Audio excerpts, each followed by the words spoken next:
Recebo agora nesta edição o Presidente do Chega, André Ventura. Muito obrigada pela sua presença. Como vimos aqui, os restantes partidos quiseram esclarecimentos sobre alegados abusos de escutas, violação do segredo de justiça por parte da PGR. O Chega demarcou-se, não seguiu essa linha de perguntas e nem sequer era a favor desta audição. Porquê?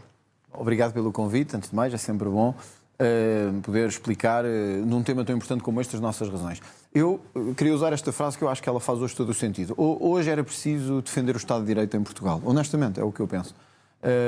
Porque o ambiente em que foi chamado o Ministério Público e a Sra. Procuradora-Geral da República não é o ambiente, e o ambiente conta, como se viu pelo tom de alguns deputados, pelas insinuações mais ou menos veladas em algumas intervenções, não é o tom de, bom, o Ministério Público, como todas as organizações em Portugal, estão sujeitas a escrutínio, tem que vir ao Parlamento prestar esclarecimento. Esse é o tom certo e aí estaríamos completamente favoráveis a isso. Aliás, conforme o Bloco de Esquerda recordou, foi o Chega que, noutro contexto, chamou, embora tenha sido chumbado o requerimento, a Sra. Procuradora-Geral da República. Mas aí o que estava em causa era precisamente a liberdade dos magistrados do Ministério Público, em crimes de corrupção e etc. Ora, Ou seja, aqui não concordaram foi com os motivos. E nós deixámos passar, nós não votámos contra. O que nós entendemos foi que o clima que PS, PSD, Bloco de Esquerda e PCP quiseram criar foi, quando há investigações a políticos, quando só há elementos que de alguma forma perturbam partidos políticos, o que é que o Parlamento faz? Melhora os meios de investigação do Ministério Público para serem mais rápidos, para haver mais eficácia, vê o que é que na lei é preciso mudar? Não. Faz pressão a dizer venham cá explicar porque é que isto está a acontecer. Na verdade, quando lá chegou a Sra. Procuradora, não lhe disseram porque é que foi feito a escutar este indivíduo, porque é que foi feito a este, mas todos sabemos o porquê. O país olhou para o caso de João Galamba e o PS quis pressionar a Justiça, falando do tempo das escutas, etc. Eu não estou a comparar João Galamba com um traficante de droga ou um outro criminoso. Mas há outros criminosos, em determinadas circunstâncias, que a Justiça tem que ter sob escuta durante algum tempo. E durante, às vezes, muito tempo.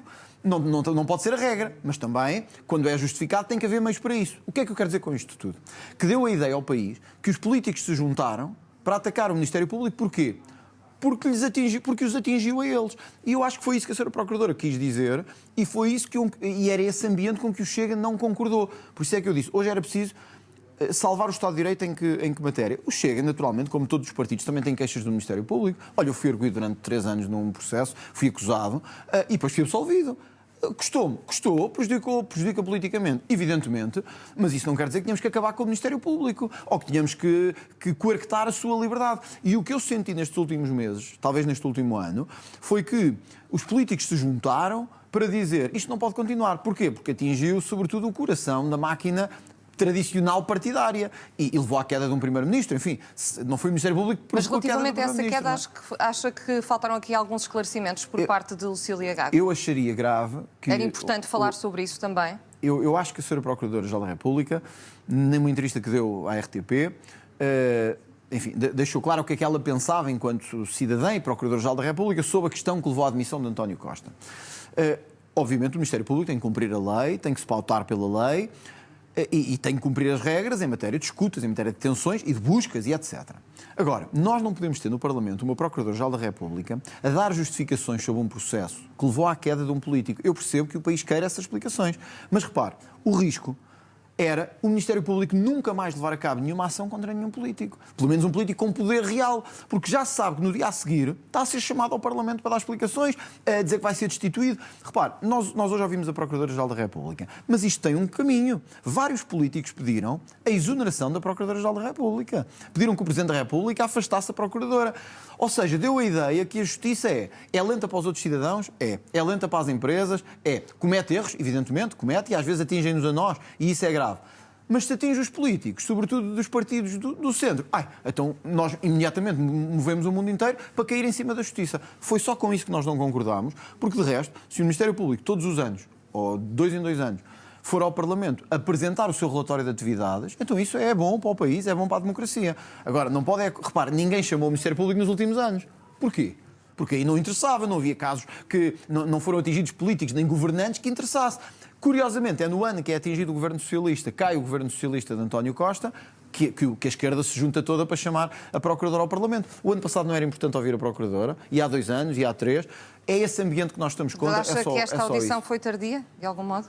Eu acho, sobretudo, olha, ao contrário do que achou o Dr. Rui Rio, que já vi que também está anunciado aqui hoje, e ainda bem, porque a democracia é mesmo assim, é de ouvir todas as vozes, ainda bem que é assim, ainda bem que há canais que fazem isso. Agora, eu não posso compreender como é que alguém como o Dr. Rui Rio, que desde sempre tem uma ânsia de perseguir a justiça e o Ministério Público, aproveitou este momento, como outros, para dizer, estão a ver, o Ministério Público é um Estado dentro do Estado, é uma espécie de PIDE, é uma espécie de ditadura. Qual é o resultado disto? É inibir o Ministério Público em relação a investigações sobre políticos ou grandes empresários ou etc. Portanto, isto não tem a ver com eu concordar ou achar que esta audição hoje devia ou não ter acontecido. Acho é que este ambiente é que não devia acontecer.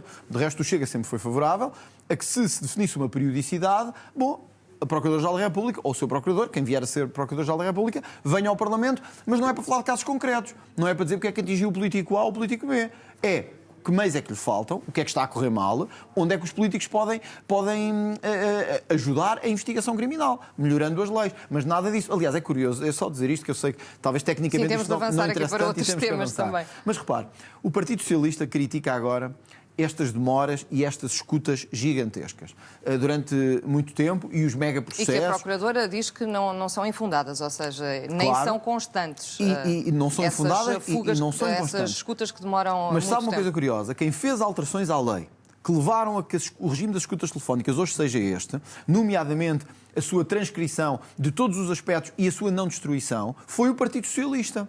É por causa do Partido Socialista que temos o regime que temos hoje. Só que isto, claro, é pouco conhecido do país, que é uma questão mais técnica. Agora, como os atingiu a eles, já o Ministério Público é todo mau, as polícias são más, o sistema está todo errado. É isto que nós discordamos, não é nenhuma falta de escrutínio, nem é defender a entidade A ou a entidade C. Nós já nos aconteceu defender os advogados, já nos aconteceu defender os magistrados, os polícias. Nós defendemos quando entendemos que o Estado de Direito, os jornalistas, quando entendemos que o Estado de Direito está em causa. E hoje parecia-nos um bocadinho que o Estado de Direito estava em causa.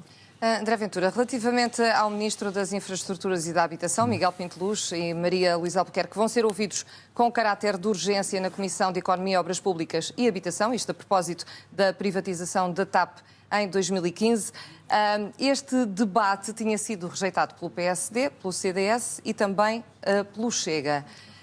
O que é que mudou, entretanto? Sim, já agora queria dar um esclarecimento sobre isso que me parece relevante. O Chega, penso eu, foi até o primeiro partido a chamar o ministro Miguel Pinteluz ao Parlamento quando se conheceu aquele relatório da Inspeção-Geral de Finanças, com todas estas trapalhadas da TAP. Agora, o que aconteceu foi que a esquerda, na sua ânsia de criar aqui um circo imediato, queria que hoje o ministro fosse ao Parlamento à tarde, no meio de um debate sobre declarações políticas e de votações. Ou seja, não queriam que o Ministro fosse à Comissão prestar os esclarecimentos que têm que ser, com uma grelha própria de tempo. Este não é um assunto para se discutir em 5 minutos no plenário, com cada um... Ou seja, o Chega não é contra este inquérito, é sim contra a altura em que contra estava hoje, a ser pedido. no meio das declarações políticas, da manhã para a tarde, chamar-se o Ministro ao Parlamento. Na Comissão, há tempo apropriado para um tema tão complexo como este, que mete em causa a recapitalização da TAP, a sua privatização, a sua nacionalização, envolve vários agentes políticos. Isto não pode ser feito em 5 minutos para o espetáculo televisivo. Isto tem que ser feito com deputados que estão especializados nessa área. Nós temos vários deputados a acompanhar o assunto há muitos meses e vamos autorizar todas as audições da nossa parte que Miguel Pinteluz tenha que fazer, e vou dizer mais aqui. Uma coisa é isto, é querer evitar o circo e o desprestígio do Parlamento.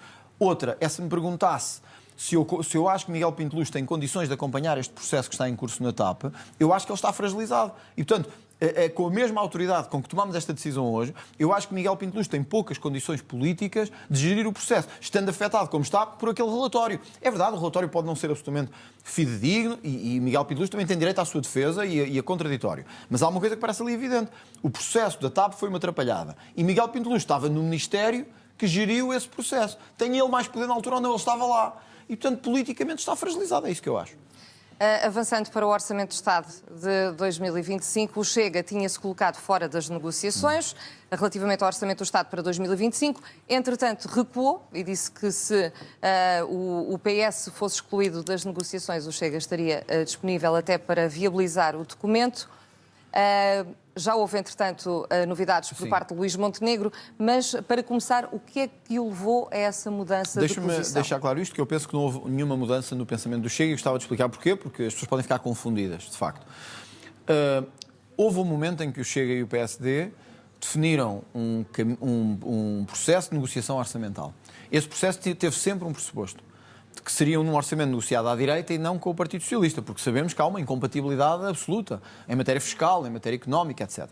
Em matéria de justiça, etc. Ao mesmo tempo, soube-se este verão que o Primeiro-Ministro, pelas informações que nós temos e que foram tornadas públicas, estava a fazer simultaneamente uma negociação com o Partido Socialista para o Orçamento do Estado. Mas veio dizer que estava disposto, inclusive, a mudar o IRS e o IRC da proposta do Governo para ir de encontro ao Partido Socialista, o que para nós é absolutamente inaceitável. E o que eu disse foi, se é assim, nós estamos fora destas negociações. Portanto, o que foi hoje dito, nomeadamente pelo Sr. Deputado Pedro Pinto, pelo líder parlamentar, foi, noutro contexto em que se tivesse assumido um orçamento à direita, um orçamento de ruptura com o que foi feito com o Partido Socialista, o Chega estaria disposto a isso, mas sem o PS no caminho. Não é com o PS como boia de salvação caso as coisas não sejam... Porque ou há aqui causas e valores, ou então isto é só política.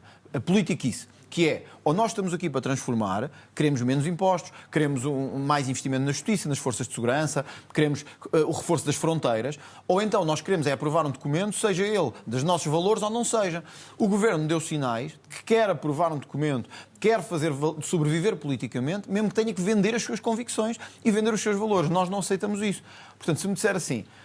Por isso é que eu acho que a questão tem que ser posta em perspectiva. E se eles retirarem o PS da equação e disserem nós não negociamos com o PS, só falamos com o Chega?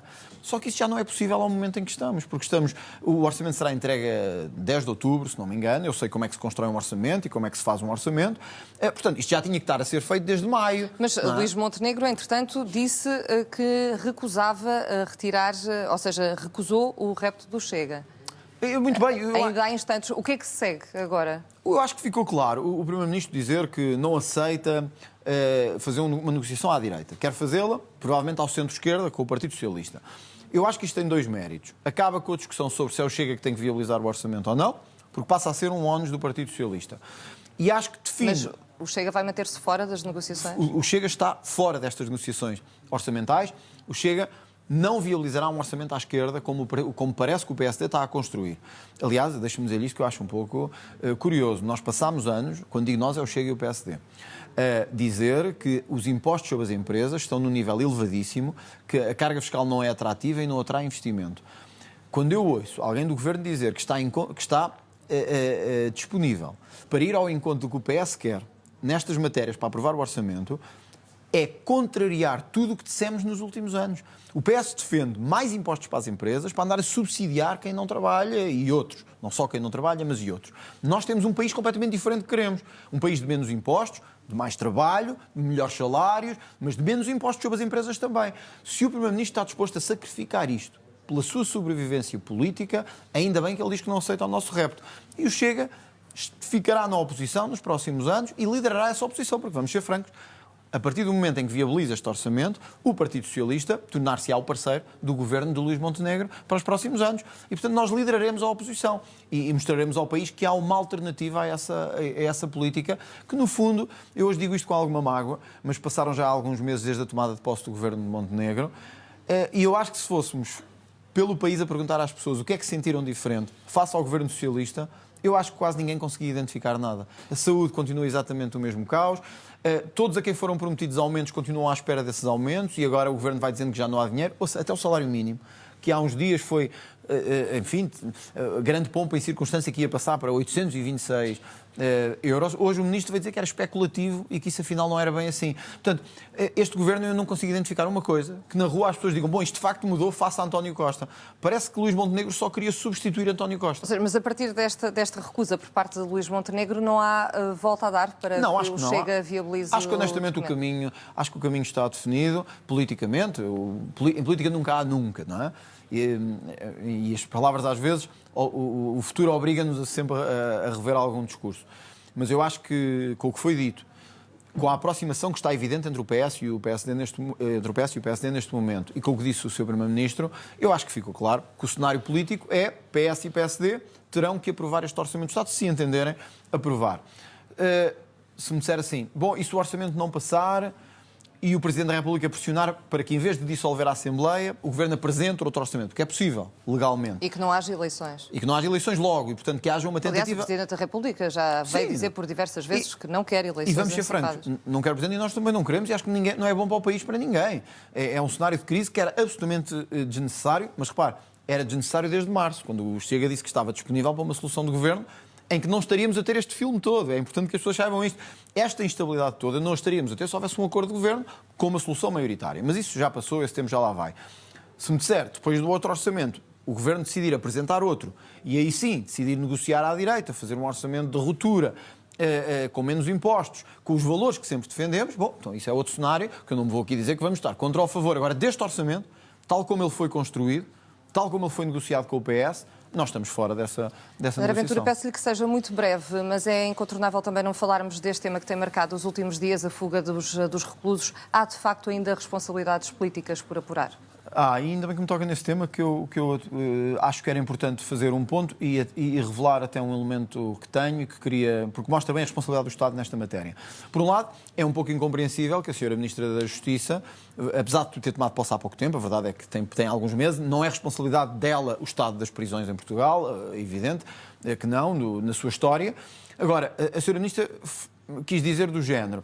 Há aqui uma série de responsabilidades, uma cadeia de responsabilidades, houve fracasso, como que apontando aos serviços, aos guardas, etc., mas nunca assumindo a sua própria responsabilidade enquanto governante.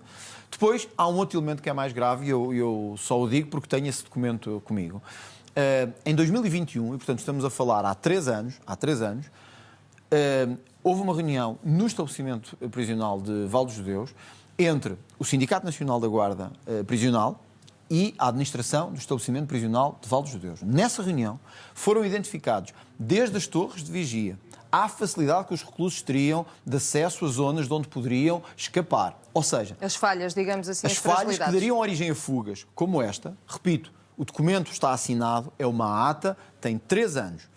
Não foi feito nada, acabámos por sofrer internacionalmente este vexame de deixar fugir estas pessoas perigosíssimas e que algumas delas são procuradas por crimes no exterior.